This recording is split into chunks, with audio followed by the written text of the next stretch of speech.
ठरलं तर मग या मालिकेच्या पुढील काही येणाऱ्या भागांमध्ये आपल्याला आता खूप मोठा असा ट्विस्ट पाहायला मिळणार आहे आणि तो म्हणजे प्रतिमा आत्याच्या आणि सायलीच्या समोर येणार 22 वर्षांपूर्वीचा भूतकाळ. आता नेमकं काय घडणार, कसं घडणार, कसा येणार हा सगळा भूतकाळ समोर, सगळं काही जाणून घेण्यासाठी आपला हा व्हिडिओ शेवटपर्यंत नक्की पहा. चला तर मग मित्रांनो, अजिबात वेळ वाया न घालवता सुरुवात करूया आपल्या आजच्या या व्हिडिओला. तर आता आपण इथे पाहतोय की सायली, अर्जुन या दोघांनी रविराज काका आणि प्रतिमा आत्याला आता त्यांचा सगळा प्लॅन समजावून सांगितलेला असतो आणि आता रविराज काका त्या प्लॅननुसार काम करायला तयारसुद्धा झालेले असतात.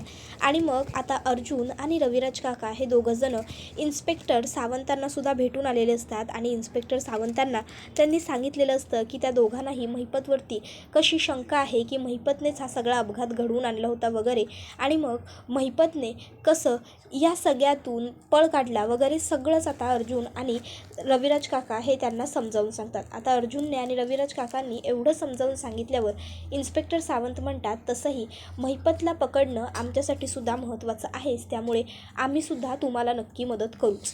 पोलीस खात्यातून जितकी मदत शक्य होईल तितकी मदत तुम्हाला मिळेल.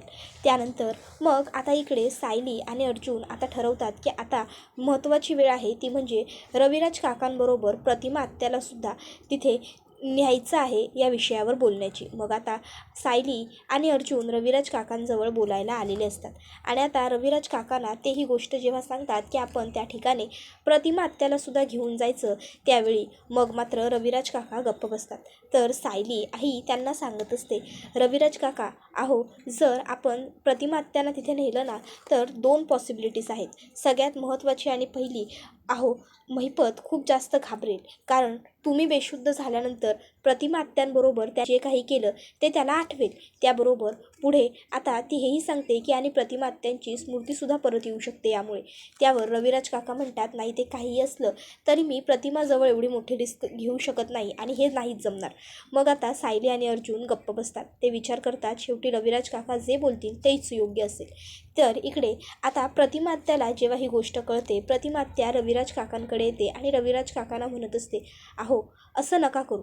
हे बघा, मला मान्य आहे की तुम्ही घाबरताय मला तिकडे पाठवायला, सगळं बरोबर आहे तुमचं, पण सायली, अर्जुन, तुम्ही तिघंजणं जर एवढी मेहनत करताय सगळं शोधून काढण्यासाठी, तर मग माझंसुद्धा कर्तव्य नाही का की मी तुम्हाला काहीतरी मदत करू.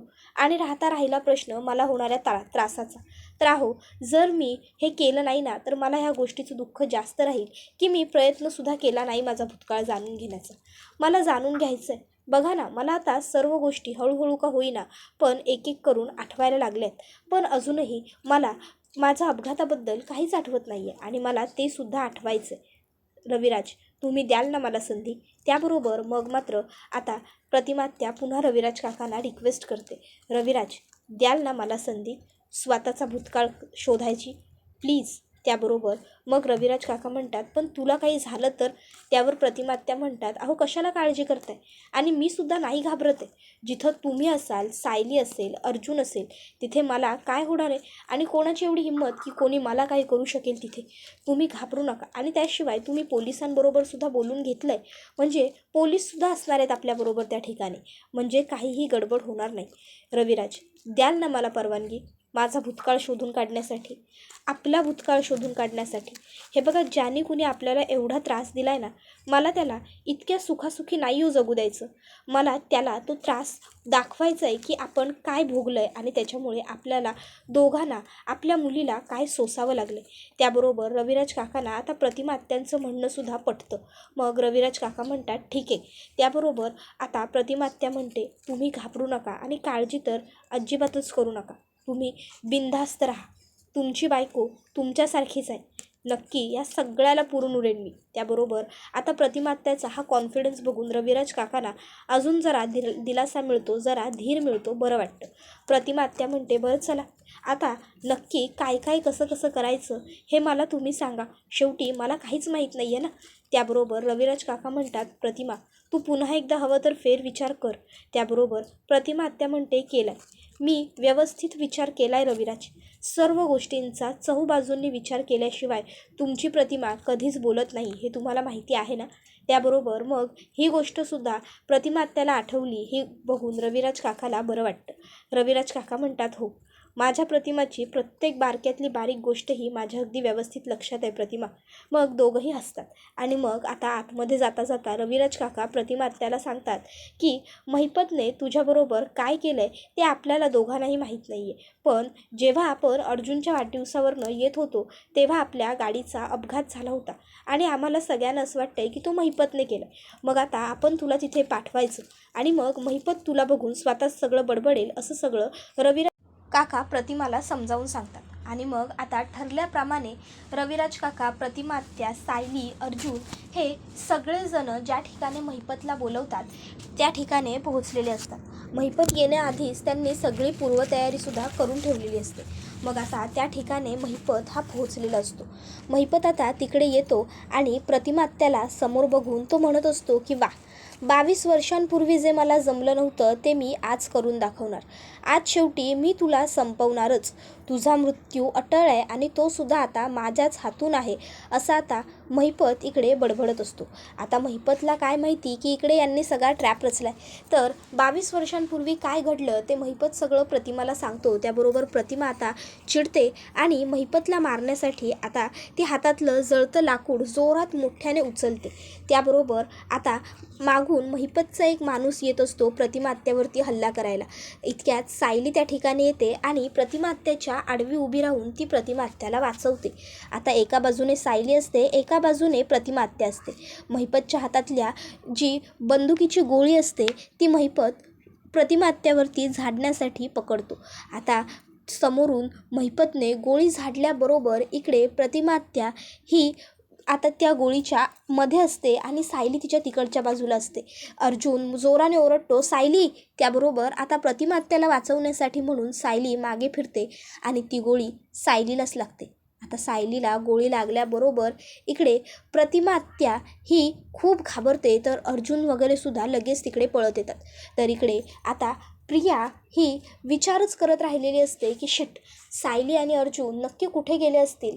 आता एवढी चांगली त्यांच्या मागे निघाले होते, जर त्यांच्या मागे गेले असते तर ते कुठे गेलेत, काय करतायत सगळं मला कळलं असतं.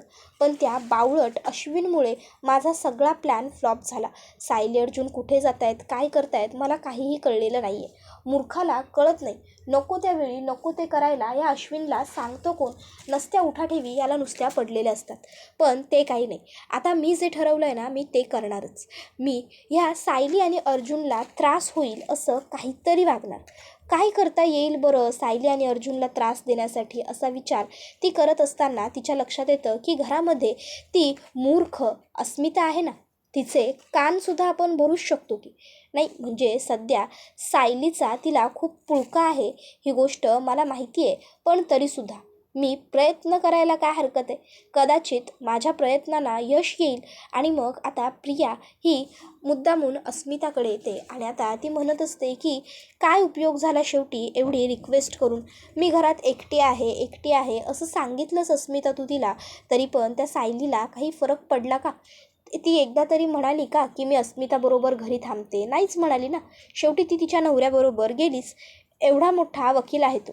त्याचं तिच्याशी लग्न होण्या अगोदरसुद्धा कितीतरी अवघड केस त्याने सोडवल्या असतील. आणि बरोबर आज ही एकच केस त्यांना एवढी सुटत नाही आहे की त्याला मदत लागली त्याच्या बायकोची. ते काही नाही, उगाचच्या उगाच सगळी नाटकं आहेत. तुला आठवतं आहे ना अस्मिता, जेव्हा मी तन्वी तुझ्याबरोबर चांगलं वागायचे तेव्हा तू माझ्याबरोबर चांगली वागायचीस. तुला जर बोर वाटत असेल, तुला माझी आठवण येत असेल की मी लगेच तुझ्याकडे यायचे. कधीच मी असं कारण दिलं नाही तुला मला काम आहे किंवा अभ्यास आहे. मी तर हातातली सगळी कामं, माझा अभ्यास अगदी सगळं सोडून तुझ्याजवळ यायचे. का तर तुला एकटं वाटू नये ह्यासाठी. आणि आज सायलीला तू एवढी रिक्वेस्ट केलीस पण तरीही ती तुझ्यासाठी थांबली नाहीच ना. त्याबरोबर लगेचच आता इकडे अस्मिता तिला म्हणायला लागते झालं तुझं बोलून तन्वी. नाही, जर झालं असेल ना तर निघ. उगाचच्या उगाच माझे सायलीबद्दल कान भरण्यात तू तुझा वेळ वाया घालवू नको गं. काय होतं आहे, तुझ्याही वेळेचं नुकसान होतं आहे आणि माझ्याही वेळेचं नुकसान होतं आहे. त्यापेक्षा तू निघालीस तर ते तुझ्यासाठी चांगलं राहील. सायली कशी आहे आणि तिने माझ्यासाठी काय केलं ना, हे मला व्यवस्थित माहिती आहे. सायली कशी आहे, काय आहे, हे मला सगळं तुझ्याकडून जाणून घ्यायची गरज असेल असं वाटत नाही. त्यामुळे तू इकडनं चालती झालीस तर ते तुझ्याही फायद्याचं ठरेल आणि माझ्यासाठीही बरं असेल. कारण म्हणजे मलासुद्धा मनस्ताप होणार नाही ना तुझ्यामुळे, उगाचच्या उगाच. कळतंय ना मला काय म्हणायचं आहे ते. निघ हां. त्याबरोबर मग आता प्रियाला खूप राग येतो. प्रिया रागारागात राहा इथे अशीच म्हणत तिकडनं निघते. त्याबरोबर इकडे लगेचच अस्मिता म्हणू लागते, माझे कान भरायला आली होती मोठी शहाणी. तर इकडे आता सायलीवरती जो काही हल्ला झालेला असतो तो बघून अर्जुनसुद्धा खूप घाबरतो. अर्जुन लगेच धावत सायलीकडे येतो. पोलीस वगैरेसुद्धा आता पुढे येतात. त्याबरोबर प्रतिमात्या खूप घाबरलेली असते.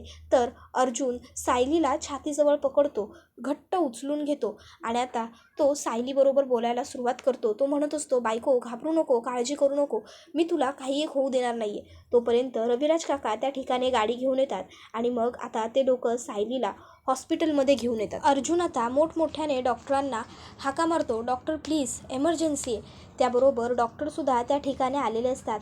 आता डॉक्टरसुद्धा सायलीची अवस्था बघतात आणि त्यांना कळतं की हिला गोळी लागलेली आहे. त्याबरोबर लगेचच डॉक्टर ऑपरेशन थिएटर तयार करा असं पटकन मोठ्याने सांगतात. कारण आता अर्जुन सायलीबरोबर पोलीससुद्धा असतात आणि पोलिसांची म्हणजे जी काही फॉर्मॅलिटी कंप्लीट करायची असते, पोलीस स्वतःच सांगतात की तुम्ही पेशंटला आतमध्ये घ्या. त्यामुळे लगेचच सायलीला आतमध्ये घेतलं जातं.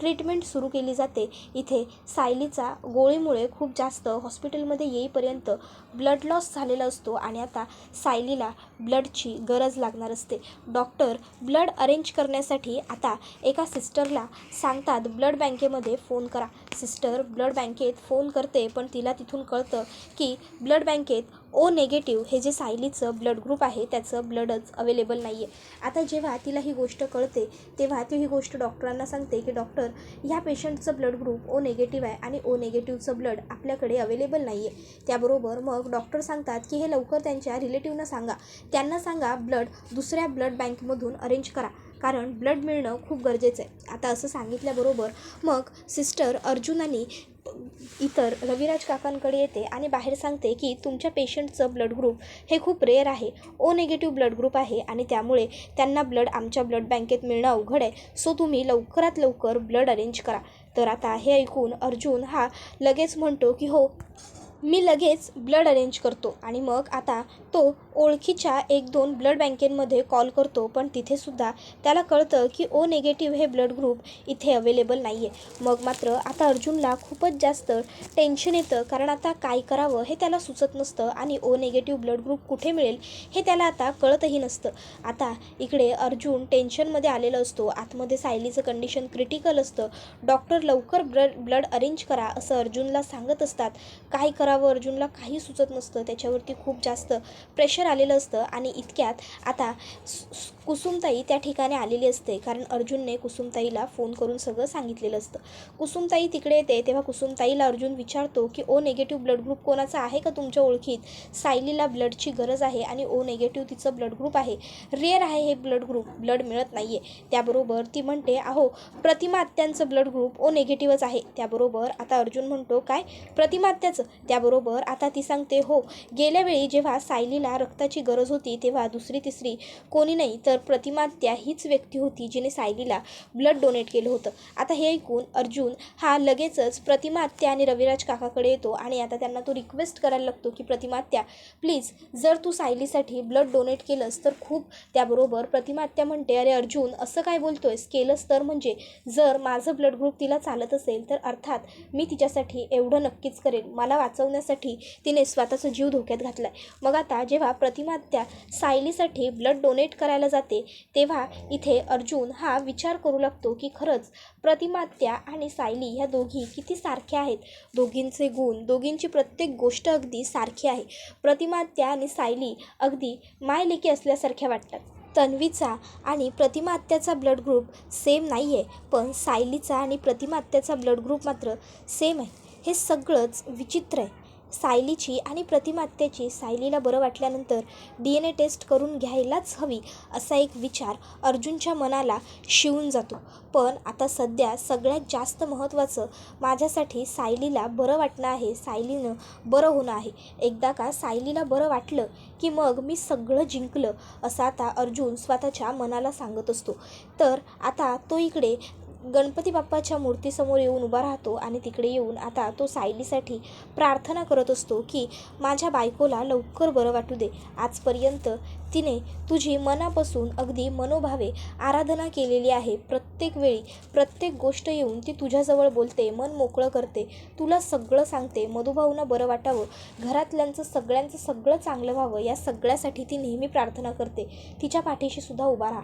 इतक्यात प्रतिमा आत्यासुद्धा तिथे येते आणि प्रतिमा आत्यासुद्धा आता सायलीसाठी प्रार्थना करू लागते. ती सुद्धा म्हणत असते की माझी स्मृती परत यावी म्हणून सायलीने एवढे सगळे प्रयत्न केले, मला न्याय मिळावा म्हणून तिने एवढं सगळं केलं. काही रक्ताचं नातं नसतानासुद्धा तिने माझ्यासाठी खूप काही केलं आहे बाप्पा. आता प्रत्येक वेळी सगळ्यांचा विचार करणारी सायली आज मरणाच्या दारात उभी आहे. तूच तिला तिकडनं परत आणू शकतोस, तूच इतकी शक्ती ठेवतोस आणि तूच हा चमत्कार घडवू शकतोस असं आता प्रतिमा आत्या त्या गणपतीच्या मूर्तीसमोर बोलत असते. ती म्हणत असते काहीही कर, काहीतरी चमत्कार घडव आणि सायलीला मात्र बरं कर. माझी सायली मला परत दे. तिच्यामुळे मला माझं कुटुंब मिळालं, तिच्यामुळे मला माझी ओळख, माझं नाव, माझं सर्वस्व मिळालं, माझं कुटुंब मिळालं आणि आज तीच मुलगी मरणाच्या दारात आहे देवा. आज मी तुझ्याकडे तिच्यासाठी तिचं जीवन मागायला आली आहे. तिचं जीवन तिला परत कर आणि तिला लवकर बरं वाटू दे देवा. तिच्या पाठीशी उभा राहा अशी प्रार्थना प्रतिमा आत्या सायलीसाठी करत असते. तर आता ही गोष्ट जेव्हा घरी अर्जुन कॉल करून कळवतो की सायलीला गोळी लागली आहे, तेव्हा प्रिया ही गोष्ट ऐकते आणि प्रियाला तर खूपच जास्त आनंद होतो. घरातल्या इतर लोकांना टेन्शन येतं. तर प्रिया आता मनातल्या मनात म्हणत असते वा वा वा, केवढी भारी गोष्ट कळाली आजच्या दिवसात. आजचा दिवस खरोखर खूपच जास्त भारी आहे. एकदाची ती सायली मरून जाऊ दे, मरून जाऊ दे, म्हणजे माझ्या डोक्यावरची ती टांगती तलवार तरी निघून जाईल की मी खरी तन्वी नाही आहे हे कोणाला तरी कळेल. कारण मग ती खरी तन्वी म्हणजेच सायली एकदा का मेली की मग कोणापुढे कधीच खरं येण्याचा प्रश्न उठणारच नाही. सगळ्यांना मीच तन्वी आहे हेच पटेल. मरू दे देवा, तिला मरू दे. एकदाचा माझ्या पाठीशी उभा राहा आणि यावेळी तरी माझ्या गुडलकने मला साथ देऊ दे. माझं नशीब जर चांगलं असेल तर यावेळी तरी सायली मरेल, नाहीतर नेहमीप्रमाणे ती वाचली तर मात्र आता काहीही अर्थ उरणार नाही. या सगळ्याला काहीतरी चांगलं घडायला हवं, ती मरायलाच हवी असा विचार प्रिया करत असते. प्रिया देवाकडे प्रार्थना करत असते की सायलीने लवकर मरू दे, सायलीला बरंच नको वाटायला. जशी आहे त्याच अवस्थेत तिचा ती देवाकडे मागणं मागत असते. तर आता घरातले बाकीचे सगळे लोकसुद्धा हॉस्पिटलला जायला निघालेले असतात. अस्मिता म्हणत असते की मी सुद्धा येते, पण घरचे तिला सांगतात की नाही नको, तू येऊ नको. ह्या अवस्थेत तुला हॉस्पिटलमध्ये येणं सहन होणार नाही, तू घरीच थांब. घरी थांबून सायलीसाठी प्रार्थना कर. मग अस्मिता म्हणते ठीक आहे आणि मग घरामध्ये बसूनच आता ती सायलीसाठी प्रार्थना करू लागते आणि आता ती गणपतीला म्हणत असते बाप्पा सायलीला लवकर बरं वाटू दे. माझ्यासाठी आजपर्यंत तिने खूप काही केलं आणि आज तिच्यासोबत हे असं कशासाठी. प्रत्येक वेळी सायली नेहमी सगळ्यांचा विचार करते, सगळ्यांसाठी सतत ती झटत असते, काही ना काहीतरी सगळ्यांचं करत असते. मग तिच्या बाबतीत एवढं दुःख का देवा.